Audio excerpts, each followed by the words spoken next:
has to be reflected over here in R plus of P. So, 2, 3 is still less than 1, 1. It's not immediately less than anymore, but it's still in there. And we get this pair here, 1, 1 and 1, 2, which were not related, are now related. So you can iterate the interval rank. And you can also see that these two, because they were identical, collapse into a single element over here. So it's not necessarily on the same set, but you still have, you can still say that these two mapped into this single element here. So a couple of things to notice. This, what we call the interval rank poset, is taller and skinnier than P.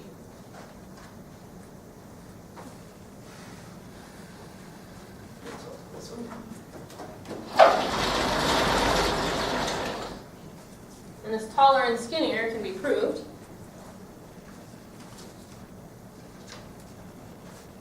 So we have a proposition that the height of R plus of P is greater than or equal to the height of P. So this is always true. And basically you can say that if I had a chain,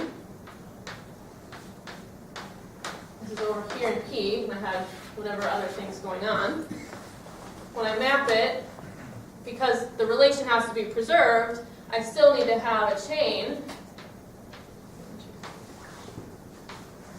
But it's possible that some new things got added in between.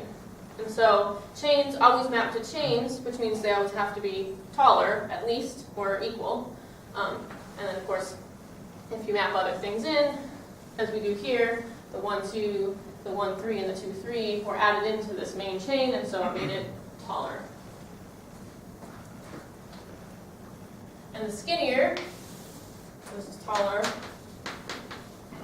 can also be shown, and that is the width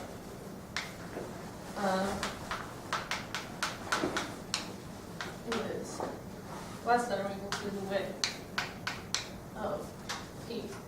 This one isn't necessarily that one maps to the other, but it's actually the reverse. So the width is the size of the largest anti-chain in your set, so things that are not comparable. The largest set of things that aren't comparable is the width. So again, over here, you can say it's probably 4, 1, 2, 3, 4. You can't add anything else in, so width is 4, and it goes down to 2 here. So here you have to go the other direction. If I have an anti-chain in the interval rank poset, because there's no relations here, it had to have come from something that's an anti-chain over here, but there could have been more things in this anti-chain that ended up becoming comparable, so when I map it over here, the set must get smaller. So when I go back, it has to have gotten bigger. So this is the skinnier.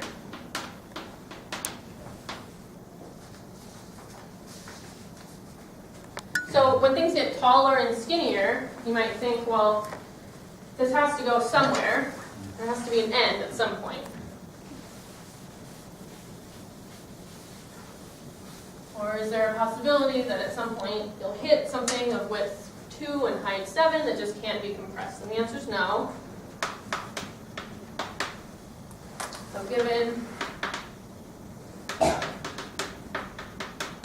some poset, there exists some natural number such that R plus composes with itself n times on the poset is a chain.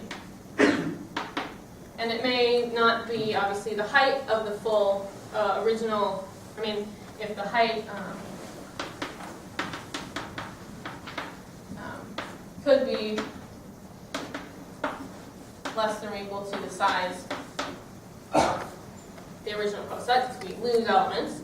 But maybe the height tells you something about the original poset, how many things were kind of comparable to each other as we went along. So I won't prove this because it takes some machinery, but I'll give you the idea. And the idea is that we define another poset that we call R plus all of P, where instead of collapsing things that are the same, I keep them. So over here, I would keep this 2, 3, and I double it, 2, 3 sub 1, 2, 3 sub 2, and I keep everything so that I know that I didn't get rid of anything at any point. So can you predict the end? No.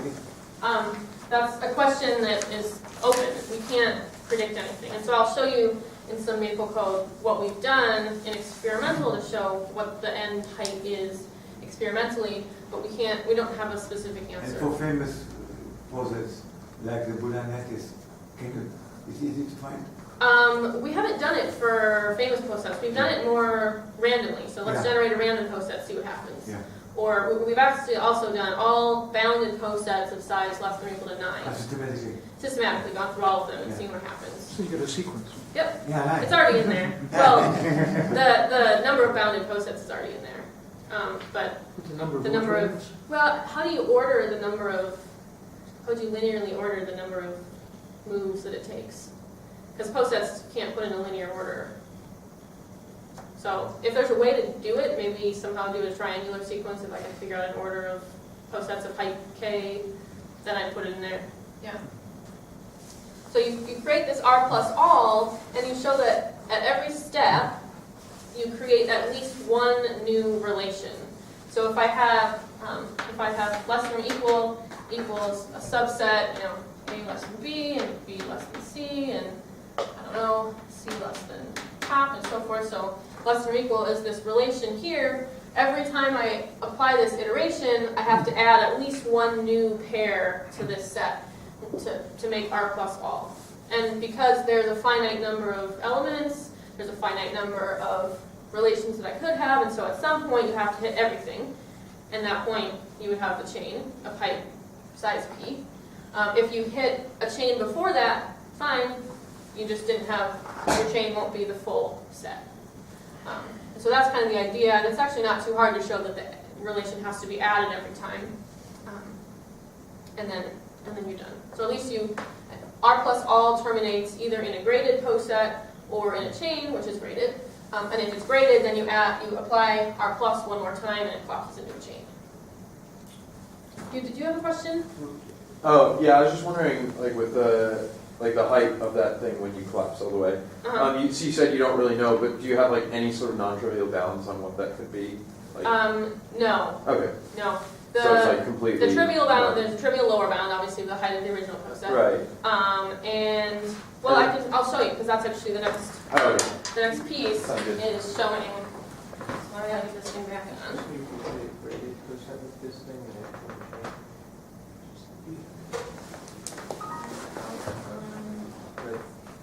Yes.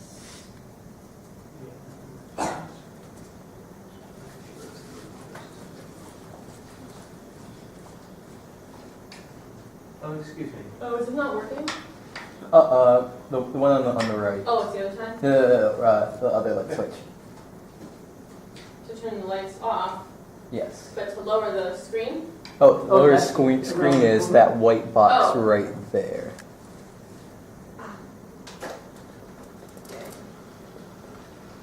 Excuse me, did you say that if you apply this operation to a graded poset, then it becomes a chain? Yes. In one step? Yes.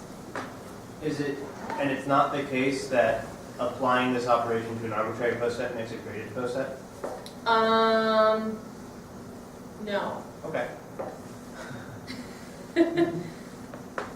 No, I don't believe so. I mean, no, because then it would take 2 steps, and I have examples where it takes more than 2 steps. That'll do it. So, Also for graded posets, so all the famous ones are graded, right? well, a lot of them Many of are, them. yeah. So it's only one step. Yeah, if it's graded, it's only 1 step, yeah. So that's a good question. Who just said how ungraded it is? So that's something that we actually looked at. So this is an example of we have 2 iterations. We take this guy over here. It turns into an almost chain, and then one more step, and it turns into a chain. So as I said, we have all of the bounded posets of size up to 9 stored here, and it's a sequence, which I, of course, cited the OEIS for. And here's an example, the example that I showed you of this one that takes 2 steps. This is here, and the final height is 5. So I've got this Maple program that says iterate to chain this poset, and it outputs the final chain, the number of steps, and the height. And what I did is looked at running through all of these posets of height or size up to 9. And it took about 30 seconds, so I'm not going to run it now because it's already stored in there and run. So here's a couple of plots. So this is the size at the bottom, the size of the original poset, so between 3 and 9, and then the number of times it takes to get to a chain. So in this case, 3 is the max for anything up to height 9 if it's bounded. But you can kind of see that it looks almost linear. Apparently it looks like it's something bounded by linear in size. But of course it's a really small sample size, so we don't really know if that's true or not. Here's a plot then of the height of the original poset versus the number of times it takes. Or did I say that differently? I think that one is the size. Is that the number of? This is the number of elements in the poset. Okay. Yeah. And So then this is the height of the original. But of course this plot, as I say, is a little bit misleading because you can't look at all posets of height anything because that's infinite.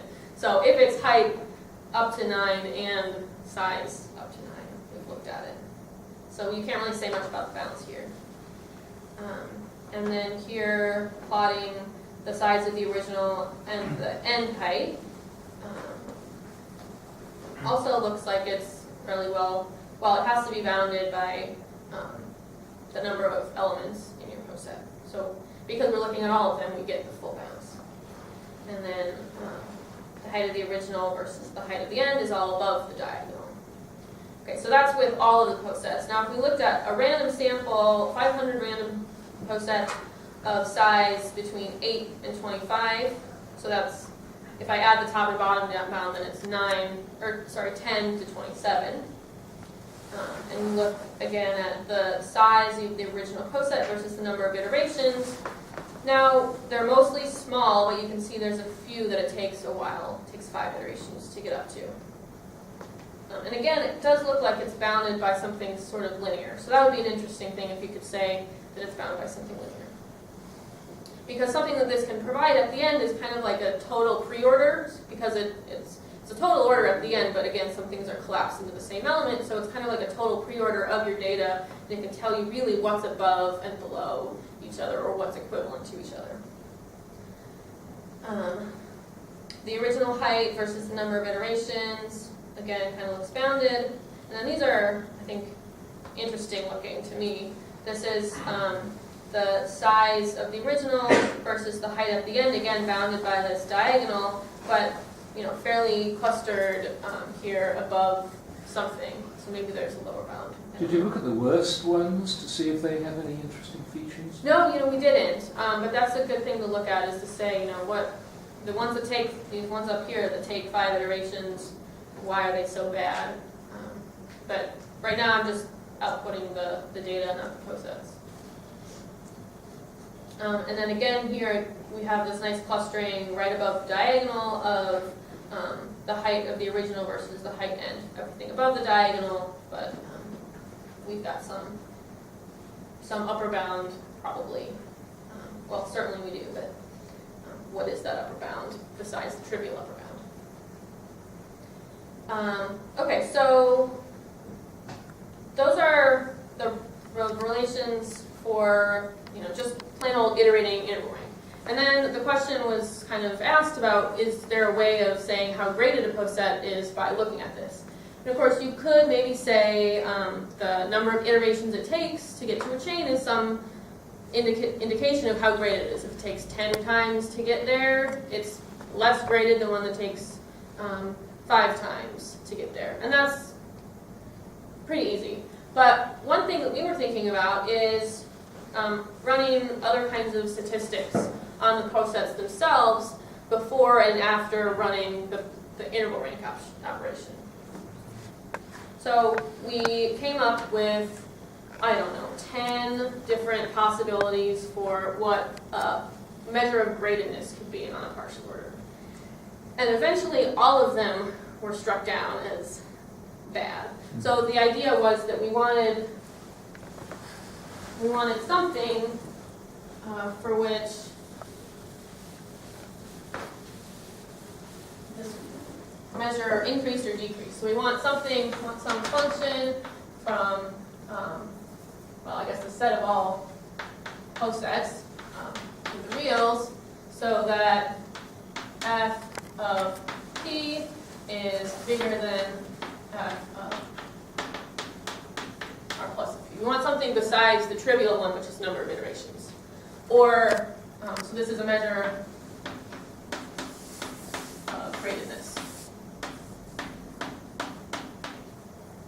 And then if you said less than or equal, then it's a measure of ungradedness.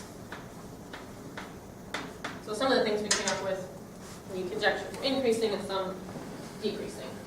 So I'll give you 3 examples here. They're the most easy to understand. And again, running on all bounded posets of size up to 9. So the first one is the average rank width. That's pretty much the easiest one that you would think of. You take all of the interval ranks in your poset, take the width of them, so the width of the interval, and average that width. And if it's big, then it's pretty ungraded. Of course, if your poset is graded, the average rank width is 0, because everything is just that singleton in the interval. And so then we have this conjecture that it decreases as we apply. So again, I'm not going to run this. As you see, it takes 47 seconds, and I only have a minute left. And so it works for all of the ones up to size 9, so we thought, oh great, we found it. But there's this counterexample with 33 elements where it's not true anymore. Maybe it's almost always true. Well, maybe. I don't know what that means in an infinite set, but we took, here's one final example of the diameter of the max chain. So if I take all of the maximal chains in a poset and look at their length, and then I take the length of the biggest one minus the length of the smallest one and look at what that value is. Of course, in graded poset, that's 0, so we think that that's going to decrease. Again, running it for all of them, everything is true until we come up with this other counterexample here that has 17 elements, whose original diameter is 4 and increases to 5. And I have a picture of it.